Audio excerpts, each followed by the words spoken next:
Hello everyone, and this build is going to be a Thunder themed build. As you can see from the way my character looks, we're going full on Thunder element, Thunder thematic build. This is mostly just for if you really like Thunder monsters. Obviously you don't have to use the Kirin uh, layered armor that I'm using, but when I think of Thunder element, I think of two monsters specifically. I think of Kirin and I think of Rajang. They are some of my more favorited monsters. I know, at least for Kirin specifically, that's a little weird. I just like the way that the armor sets look on both male and female, except for the low and high rank armor on male, but that's just a personal preference. So for the weapon we are using, it is going to be the Despot's Bolt Breaker. This is Zinogre's longsword, completely maxed out. For the charm, we are using the Handicraft charm maxed out. This is so we get more sharpness, a lot more sharpness, and I like to use this charm for a lot of my builds. I have the Thunderproof Mantle equipped, but obviously if you are not fighting a Thunder monster, you don't want to use this. Maybe you want to use the Iceproof Mantle or the Fireproof Mantle. There are a good amount of monsters that are weak to Thunder element, a couple being Rathalos, Kushala Daora, Nergigante, and there's one more somewhere in the back of my head, but I can't remember it at the current moment. For the headdress, we are going for the Golden Headdress B. This is high rank and master rank Rajang helmet. This is for the 2 points into weakness exploit, as well as the level 4 and the level 1 decoration slot. Next, we are going for the Kirin Jacket A. This is for the critical eye, and the Divine Blessing is just a nice little added safety measure, and this gives us a level 3 and a level 2 decoration slot. Next, we are going for the Kirin Long Arms B. This gives us 3 points into Thunder attack, so our sweet, sweet Despot's Bolt Breaker does that much more Thunder element, which also gives us 1 level 4 and 2 level 2 decoration slots. For the waist, we're going for the Tentacle Coil Y. This gives us Evade Extender maxed out and recoil speed, or recovery speed, oh my goodness, speed level 2.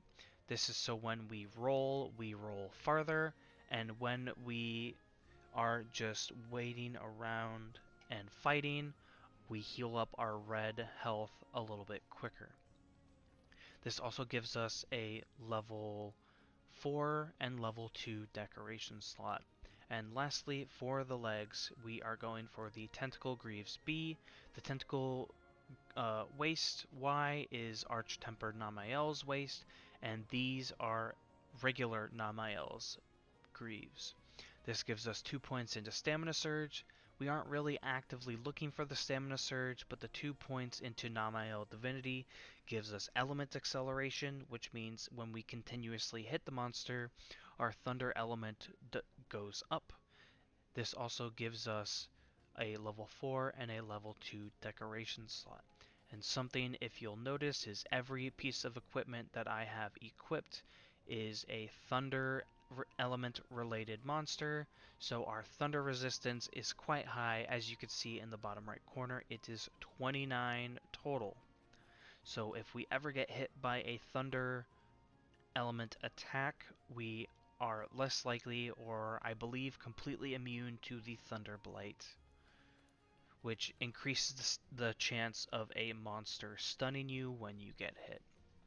So for the first decoration slot, as you might guess, is the Critical Boost Jewel. This set only goes up to 40% affinity baseline, but we have some things to help increase our chances to crit. So after the Crit Boost Jewel and the headdress, we have a Sheath Expert Combo Jewel. Obviously, the critical eye getting maxed out is important, as well as the Sheath, the Quick Sheath point. This makes us sheath our weapon faster. This also helps the special sheath that the longsword has. It goes through a little bit faster as well. The level 1 decoration slot, we have a Crit Eye in here. This is just to help us max out the Crit Eye skill, so we get 40% base affinity. Next we have the Shaver Jewel. This is the Clutch Call Boost Jewel, so when we try to wound a monster part, it just wounds a little bit easier, so we can up our affinity even more when we attack a weak spot and or a wounded monster spot. Next we have a Crit Draw Jewel. This means when we sheath our weapon and we attack, we gain an extra 30% affinity. This also, again, works with the longsword special sheath animation. Next, we have a Thunder Resistance Jewel, which gives us plus 12 to Thunder Resistance. You can put in whatever you want here. I just put the Thunder Resistance Jewel here to stay on par with the Thunder theme that we have going on. Obviously, if you are fighting a non-thunder based monster, the thunder resistance will do you no good. For the next two level 2 decoration slots, we have a fade window. This just makes it so when we do dodge or we try to dodge, our iframes on our rolls is a little bit better. This is mostly a comfort pick of mine for the longsword. You could swap these out for something else if you so choose to do so. For the next level 4 decoration slot, we have Affinity Sliding and Crit Eye. This is to help us finally max out the Critical Eye skill, which gives us the 40% affinity, as well as Affinity Sliding. When we slide down a hill or something similar to it, we gain 30%, which is a huge increase to affinity. And for the next level 2 slot, we have Protective Polish. So when we sharpen our weapon keeps that sharpness for about a minute or so, I believe, is the expiration time of this skill. And for the next level 4, we have Slinger Capacity and Critical Eye. Slinger Capacity isn't something we're actively going for, we're mostly doing it for the Crit Eye, but Stone Thrower never really hurt anyone.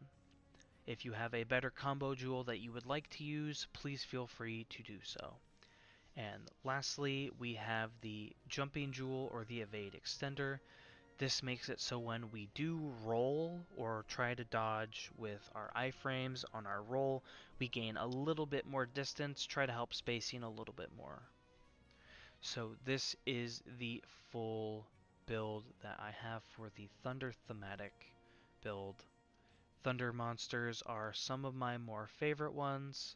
My next favorite would probably be water, but I hope you all enjoy this build. I hope you get some fun out of it. I know sometimes people like to use non-meta builds, and more power to them. This is just to give them an idea or maybe some help figuring out a build. I hope you have a wonderful day, evening, or night, and I will see you all in the next one. Goodbye.